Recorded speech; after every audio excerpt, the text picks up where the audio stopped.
is good, everybody on YouTube? I again like to thank all the people who participated in my Instagram 1K giveaway. Your prizes will be on the way, and I'll be posting the winners on Instagram, TikTok, and sometime on YouTube. But again, thank you guys. I really appreciate you guys. Love you all with all my heart. And then on top of that, for every other social media platform that ever hit 1K, there will always be a 1K giveaway because I have an abundance of materials here that I can keep on crafting for as long as I want, to be honest. There's been a lot of changes lately, as you've seen in my last video. The setup, I've been really busy since I can't go anywhere, so I have nothing else to focus but my office space. So I redecorated it a little bit. Hope it looks nice. Tell me guys what you think in the comment section below, and let's get into it. This video is not really meant for artists. I feel like I want to make this video for people who know artists and they want to give their friend or family member something nice for the holidays to say, hey, I love you, which is very nice and all, but you don't know what to give them. I've been disappointed so many times throughout the holidays and birthdays and people not knowing what to get me for my birthday or Christmas, and it just gets kind of annoying. So I just made this video just for the average viewer, or if you are an artist and you're looking for something to get yourself something nice, but you don't know what, this video is going to help you with that. All right, so the first thing I really hate about like Christmas is that I would get presents that didn't really matter to me from other people. Like, not to sound ungrateful, because I am grateful. Even though as a kid, I didn't appreciate socks until I was an adult. I love socks now. Like, if you want to give me some socks, I'll take them, you know. But if you want to help out your son, your daughter, your friend, or your boyfriend or girlfriend, especially when it comes to, you know, improving in art, and they have that driving passion to learn as much as they can and draw as much as they want, and they're just really fixated on art itself, there are a bunch of books out there that is way cheaper than a college education. Trust me. I feel like if you buy all the books that I recommend on the list, it doesn't equal the amount of debt that someone would accumulate over going to school. I am a firm believer now, because I've done the college thing. I still believe there are some good colleges out there, but for the person that cannot afford to go to another college or can't even go in the first place, but they want to learn, but YouTube videos is the only thing they can go off of. There's always Patreon and other websites like Gumroad and stuff.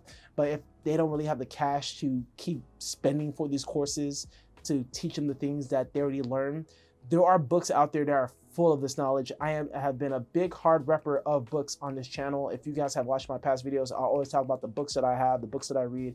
I even have a couple book tours and book reviews on my YouTube page. So check that out, so you can get some more ideas or context behind the books that I like to read and that are highly rated on Amazon. And you can never go wrong with James Gurney, Color and Light. For anybody that you know, or for yourself, if you have trouble with colors and understanding color theory, this is the best first step out the door for you. Animator Survival Kit. This book has everything that you need to know about animation, the squash and stretch, walking frames, animations. There's so many guides in here that can help you when it comes to animation. I am not playing. This is the Bible for you animators. And if you have this book and you don't read it, start reading it. Start going through your material. Pick a day. Spend an hour out of your day to read the material in this book, because it will save you time. How to Draw by Scott Robertson. I have a video on my YouTube channel. I really love this book. I adore this book. This is one of my favorite books. I put this on the top. This is the first book I pulled out from my bookshelf. This is always going to be #1 for me. I can go on and on for days about books and what I read and what I love and stuff like that, but I get it. You guys get it. Like, I love books. I will keep on doing book reviews on everything that I read and stuff that I feel like that was very useful for me that can benefit you. And I don't say I'm not saying that I'm smarter than the average person, but I'm not that great. I'm a C student at best. But if I have ever gotten this far, I think it's all due to my books. I don't think I've ever made leaps in art if it wasn't for my books that I have. Like, books out of the way. For you guys who are already doing the Scott Robertson thing and you already have the book and you love drawing your lines and practicing your lines, your circles, ellipses, and all the other drills, I'll say my favorite pen ever when it comes to those practices would be the Zebra ballpoint pens, 0.7. These are amazing. Get yourself a pack, because when I first got these pens, let me correct myself. When I first got the pen, a single pen, I didn't expect myself to use it so much. And I use these pens for drawing and doing my fundamental like drills with these things. And the ink does die out pretty fast. That's why I'm saying you should probably get yourself a pack of these. They're not that bad on the price scale, and I just think it's just one of the, it's like butter. And everybody who wants to be like Kim Jung-gi and all these artists that use these special ink brushes, I use a Pentel brush pen, and they come in different tones. I have gray tones, I have washes to go with them, I have it in white ink, and also have it in black ink. Again, watch my Inktober videos and you can see how fun it is to use these brush pens, to the point where like I'd rather not let anyone borrow these. And then if you have a person that really loves to do traditional work, like as in just using markers and stuff like that, but you don't want to ball out on Copic markers, the markers that I've been using lately, I got them all off of Amazon. Super cheap, super affordable. They come in a variety of colors. They might not have every gradient in the world, but I actually like to use New Touch or Touch New markers. There are 80 pieces in this entire pouch, various colors, even with some pens that can help bump your traditional art just like a little bit more. It's there to add that little cherry on top of that cake. To me, these markers just do the job for me. You have probably seen one of my streams on Twitch or that I uploaded to YouTube where I did all my Inktober drawings or all my Inktober inkings in one session. Never doing that again. But I color all my inkings with these touching markers, and I have some of them posted on my Instagram as well. I really like how they work. I have no issues with them. They get the job done. And if I ever wanted to digitize them and like make them look a little bit more professional, because I'm not the best with using new traditional mediums I have never used, it's super easy just to take it into Photoshop or any other digital program and just make it look cleaner. Another great gift that you can also give someone that's trying to do digital art, instead of going for the subscription of Photoshop, and I love Photoshop. I use Photoshop every day. But if you're looking for more bang for your buck, I'll say that the cheapest program to get will probably be Procreate. There are some free digital softwares, but if you want to try something with a little bit more updates to it that works a little bit better,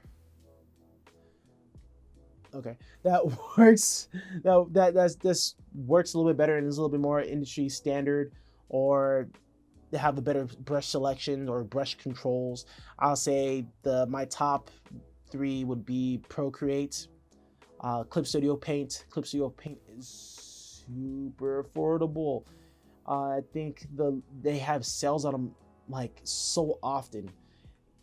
If you're a person that likes to do everything, I suggest if you're going to get Clip Studio Paint, get the EX version if you can. On the one of the sales, you'll be able to animate. You'll be able to make web comics or comic books or manga, whatever like type of reading format you like to make your stories.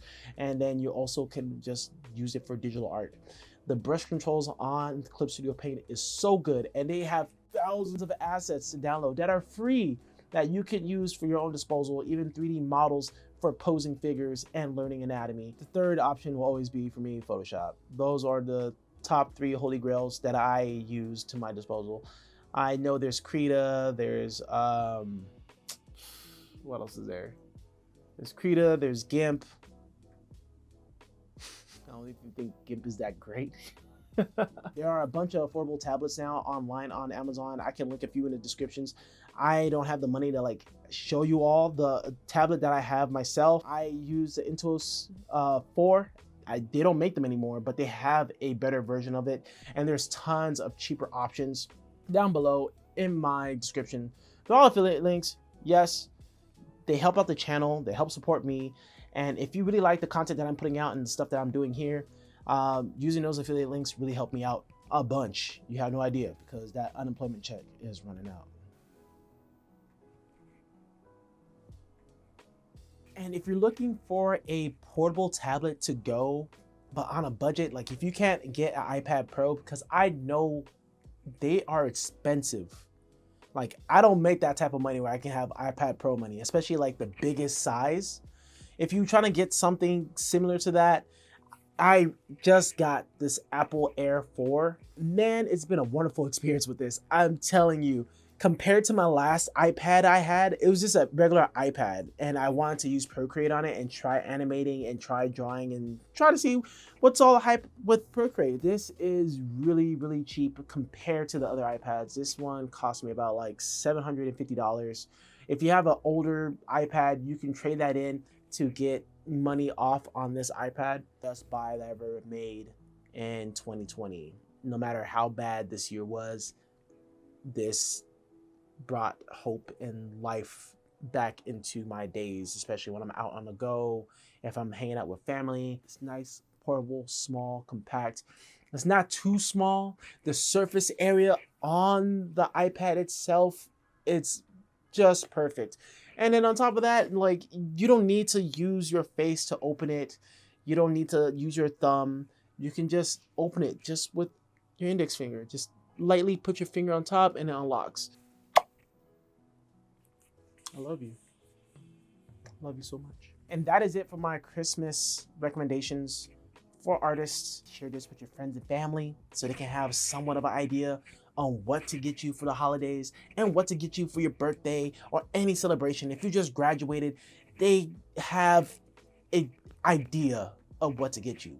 Like, I think the lamest present I ever got during Christmas was a skateboard. And at the time, I haven't skated for like 7 years. Let your people know what you want. Enjoy your holiday season. And again, thank you guys for watching. Give this a like, comment down below if you were to add anything to the list or subtract anything to the list. Other than that, guys, I'll let you guys know that you guys are doing great. You guys are improving because you are so much better than you were yesterday, because you're doing something today about it. You guys have a goodie. And to me, blah, blah, blah.